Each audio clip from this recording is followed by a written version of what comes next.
वजीर आजम नरेंद्र मोदी हिंद वस्ती एशिया सरबराही इजलास की पहली मीटिंग की मेजबानी करेंगे।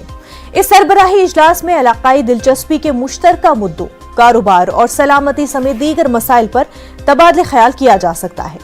इस वर्चुअल इजलास में कजाकिस्तान, किर्गिस्तान, जमहूरिया ताजिकिस्तान, तुर्कमेनिस्तान और उज़्बेकिस्तान के सदूर शिरकत करेंगे। ये मीटिंग खित्ते में हिंदुस्तान के बढ़ते असरात और करीबी मुल्कों से अच्छे ताल्लुकात की अक्कासी करती है। वस्ती एशिया मुल्कों से हिंदुस्तान के राह और रस्म देरीना है, लेकिन 2015 के बाद वज़ीर-ए-आज़म मोदी के दौरों से इसमें नई तवन्नाई आई है। दोनों जानिब से लीडरों की बाहमी मुलाकातों और बैनुल-अक़वामी प्लेटफॉर्म पर आला सतही तबादलों से ताल्लुकात मजीद मजबूत हुए हैं।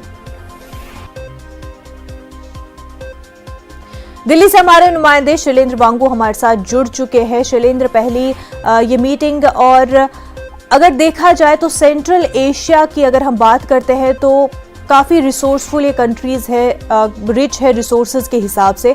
ऐसे में ये मीटिंग कितनी अहम है और हिंदुस्तान से बेहतर ट्रेड रिलेशंस इन मुल्कों के साथ होना हिंदुस्तान के लिए कितना जरूरी है? बिल्कुल, ये मीटिंग पहली बार होने जा रही है भारत और सेंट्रल एशिया के मुल्कों के बीच में। ये पहली मुलाकात है, हालांकि ये वर्चुअली होगी।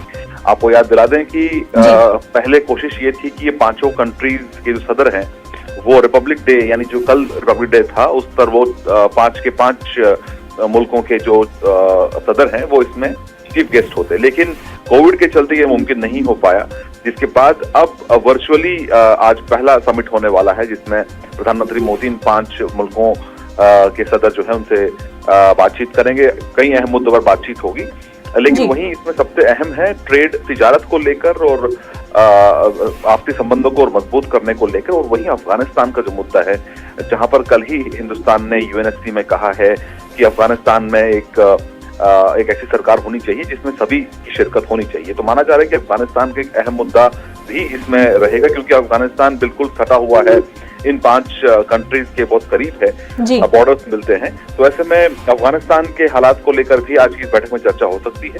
और वहीं जो ये 5 सेंट्रल एशियाई कंट्रीज हैं, इसमें किस तरह से तिजारत आपस में बढ़े, कैसे जो रिलेशंस है वो और मजबूत हों, इन तमाम पहलुओं पर आज की इस मीटिंग में शाम 4:30 बजे मीटिंग शुरू होगी। इसमें प्रधानमंत्री मोदी वर्चुअली जुड़ेंगे, इसमें ही चर्चा होगी। शैलेंद्र, और साथ ही साथ ये मीटिंग इस हवाले से भी क्या इम्पोर्टेंट है, क्योंकि चाइना का जो रोल है इन 5 कंट्रीज में ट्रेड के हवाले से अगर हम बात करें, और दूसरा अगर हम सीपेक की भी बात करें, तो ऐसे में हिंदुस्तान का अपना रोल बढ़ाना इन 5 मुल्कों में, ताकि बैलेंस हो जाए सेंट्रल एशिया में इंडिया और चाइना के बीच का जो ये रिलेशन है इन कंट्रीज के साथ। देखिए, जाहिर तौर पर चाइना का एक इम्पोर्टेंट रोल हमें देखने को मिलता है, और हमने ये भी देखा है कि इंडिया के समिट से पहले चाइना जो है जल्दबाजी में चाइना ने भी ऐसा एक समिट किया है, ताकि वो कंपटीशन में आगे रहने की कोशिश हमेशा करता रहा है। लेकिन भारत के अपने संबंध हैं इन तमाम मुल्कों के साथ में, आज से नहीं, कई सदियों से ये संबंध चलते आ रहे हैं इन सेंट्रल एशियाई कंट्रीज के साथ में। और वहीं जो ट्रेड टाइज हैं वो पहले से भी मजबूत हुए हैं। प्रधानमंत्री मोदी कुछ मुल्कों में दौरा भी कर चुके हैं, लेकिन कोविड के चलते, जैसे मैंने आपको बताया कि इन 5 कंट्रीज के साथ रिश्ता किस तरह का मजबूत है भारत का, ये से साफ हो जाता है कि 5 कंट्रीज जो है वो 26 जनवरी के मौके पर यहाँ पर चीफ गेस्ट होते, लेकिन कोविड के चलते ये मुमकिन नहीं हो पाया। लेकिन ऐसे में ये फर्स्ट सेंट्रल एशिया इंडिया जो समिट होने वाला है, इससे कई उम्मीदें की जा रही है कि इससे तिजारत को और मजबूती मिलेगी, और जो भारत और सेंट्रल एशिया कंट्रीज 5 कंट्रीज जो है उनके बीच में जो संबंध है वो और मजबूत हो।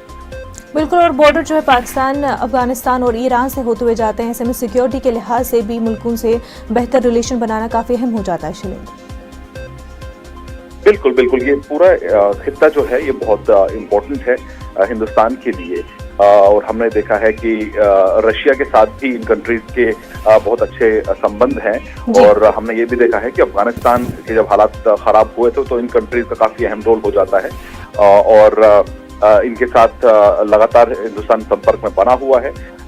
हालांकि हमने ये भी देखा है कि आतंकवाद का जो मुद्दा है उसको लेकर भी ये कंट्रीज अपना कंसर्न जता चुकी हैं। अफगानिस्तान में तालिबान गवर्नमेंट को अभी तक किसी भी देश ने, जिसमें ये 5 सेंट्रल एशियाई कंट्रीज भी शामिल हैं, तालिबान गवर्नमेंट को किसी ने अब तक रिकॉग्निशन नहीं दिया है। तो जाहिर तौर पर इन तमाम पहलुओं पर भी आज की इस बैठक में चर्चा होगी कि एक ऐसी सरकार अफगानिस्तान में बने जिसमें सभी जो वर्ग हैं उसको शामिल किया जाना चाहिए। एक कॉम्प्रिहेंसिव वहां पर गवर्नमेंट बने, इसको लेकर भी आज की इस बैठक में चर्चा होगी। बिल्कुल, शैलेंद्र वांगो, बेहद शुक्रिया तमाम तफसीलात के लिए।